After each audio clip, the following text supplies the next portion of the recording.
His face, her chin, in humble. You can to lose all of your humanity, she said, her eyes, her hairnets. You would thought the top humble would have known that, Bloodbath sighed, dropping her chin and walking off. I know, I shouldn't care, but the mask is breaking, saying. Bloodbath regained a small glass of bottle on her desk. Tectonic, tectonic, Bloodbath muttered to herself as she looked for a book about tectonics for stomach pain. As she flipped through the pages looking for an ingredients list, she thought about what she had said to Narfox. Was she too hard on him? Probably not, considering he was an Ambu trained to kill since birth. As she bookmarked a page, she then thought about Sakura. Bloodbath knew Sakura was Nightfox's student, but she had never seen Sensei care about a student as much as Nightfox did. Stopping her rushing thoughts about Nightfox, she bookmarked the book, not considering he was an Ambu training. She then thought about Sakura. Bloodbath knew Sakura was a Nightfox student. Never since Sensei cared for her students as much as Nightfox did, stopping her rushing thoughts about Nightfox. She processed and pulled a folder from her file cabinet, opened it in crisp violet paper holder. She looked at the photo. Inside of the photo were Kakashi's bloody body. He murdered case, as other investigation had been held after. Sakura became a victim in attempt murder. After reading through the files, she saw reading a piece of paper of evidence that wasn't there before.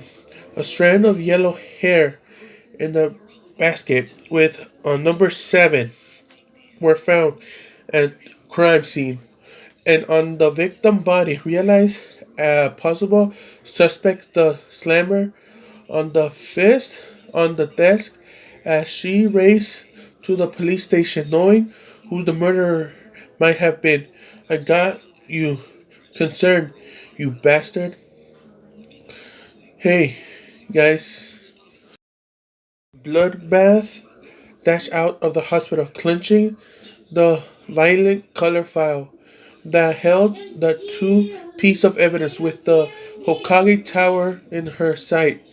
She ran even faster, her breath heavily and her blood spreading to every inch of her body. Slamming open the glass door of the entrance of the Hokage Tower, she ignored the screams of the security and ran up at the stairs of the top floor where the Hokage stood, ramming open the door like an untrained bull.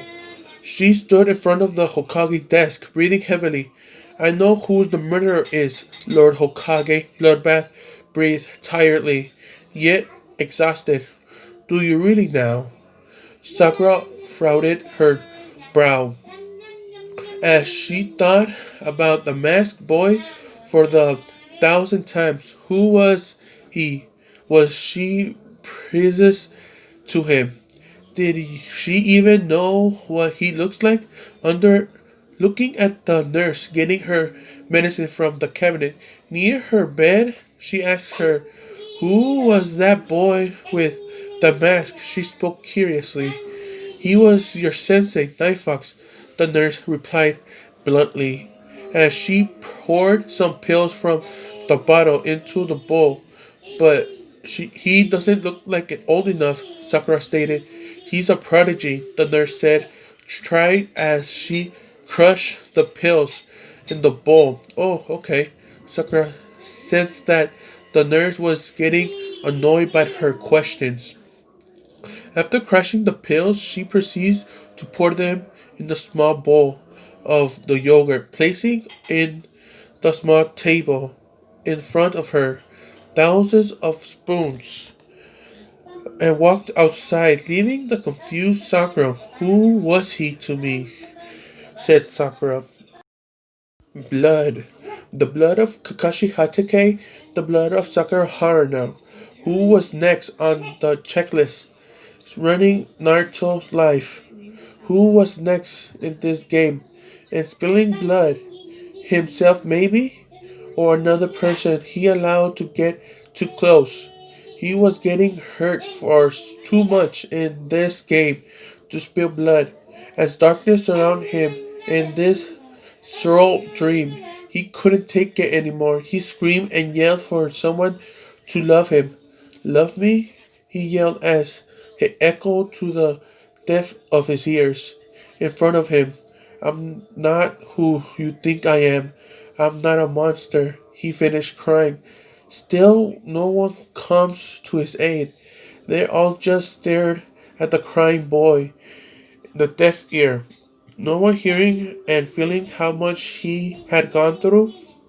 But one man watched him from afar, the checklist almost fulfilled, the axe sharp, his step heavier than the knight with load of armor on him.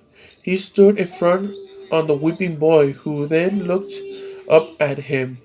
Curiously, he raised his axe above Naruto's head, and Naruto screamed as he rushed down on the poor boy. Naruto realized I have to live for them. Walking up, Naruto breathed heavily. I need to live for them, he exclaimed. I can't die. They need me, he noticed as he pulled himself out of the bed. They cold drift breezing in front of the window. It didn't faze him. As he walked past it, the cold air filled the room as if sign that Naruto feeling towards cause were strong, unchanging, pulling on his ambu pants, clipping on the mask, and slide the cold steel katana into the scythe on his back. He muttered to himself, I will live for you, ripping open the file and grabbing the report about the evidence and the crime scenes. Bloodbath pointed out the two sentences she had highlighted in the reports. At the yellow strand of hair was found at Kakashi Hatake murder scene, and later at the balcony was the number 7 was found on Sakura Haruno, who was a victim of the attempted murder attack. And Minato asked, his eyes narrowed, don't you see, Lord Hokage?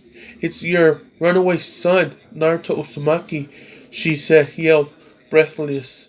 Seeing this squeezed yet surprised look on the Hokage's face, she began to explain. All of the evidence points at him. She said, outlined the picture of the evidence found at the scene of the strand of hair, which could only belong to your supposed Naruto. Both Naruto and Mimba have an ability to know motive. Whatever to kill Kakashi or hurt Sakura, this takes them out. She explained quickly, not liking the repeat herself. The Hokage briskly nodded at her before asking, and what does the rascal have to do with this? He asked coldly, as if knowing what the answer was. Naruto was going to be put at Team 7, basically off guard. Base of his grades, he is being of his academy days with Sasuke Uchiha, Sakura Haruno, and he was gone for exactly 7 years. No more, no less. Bloodbath exclaimed heretically, tracking a stance of loose of hair behind her ears as her ponytail started to unravel. I see, the Hokage nodded firmly. I can't believe my son would do this. The choke out as if to act like he was sickened of grief. I was an accountant tomorrow. To be people to thank you, Bloodbath, Minato said grimly as he nodded one last time to my ex-Ambu captain. Of course, Lord Hokage, Bloodbath said, sweetly as she bowed.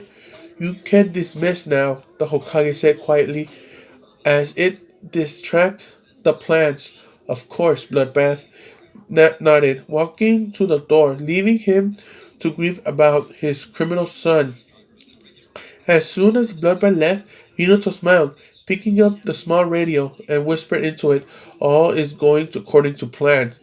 Then the second deep voice rang back, "God, time to finish this." Minato smirked as he stood at the podium in the bottom of the Hokage Tower, fixing his microphone. He cleared his throat and waiting for the people of the village to silence so he could make his announcement. Ahem. Minato coughed as he prepared to speak. The crowd people silenced as he began to speak. The possible murder of Kakashi Hatake and attempted killer of Sakura Haruno has been found, he spoke forcefully, suspicious ringing throughout his voice. All people gasps was heard from the people of the village as they muttered in shock, "Who is it, Lord Hokage?" And angry villagers yelled as he stood up from the stands. "Yes, I would like to know who tried to kill and hurt my baby girl." Sakura that yelled even louder, hitting spirit throughout his voice, as if swearing to kill whoever even got near her daughter. "Silence," the Hokage growled, only to see the crowd's villagers was getting louder. "Silence," the Hokage screamed to the crowd as the hyperphone entered the crowd, went into a silent rush. Not even a single whisper or gasp escaping their lips. The suspect is the killer is Minato lead on his breath in Naruto Uzumaki. An anxious silence spread paper it thin across the shock of crowds.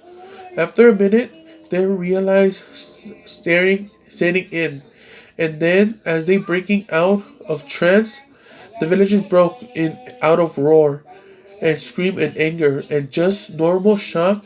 "I knew it. I was that bastard. He was a disgrace. I hope he dies. We need to kill him with our two hands." As the villagers burst out, round in anger, the fourth Hokage smirked cockily, darkness filling full, overtaking his entire heart.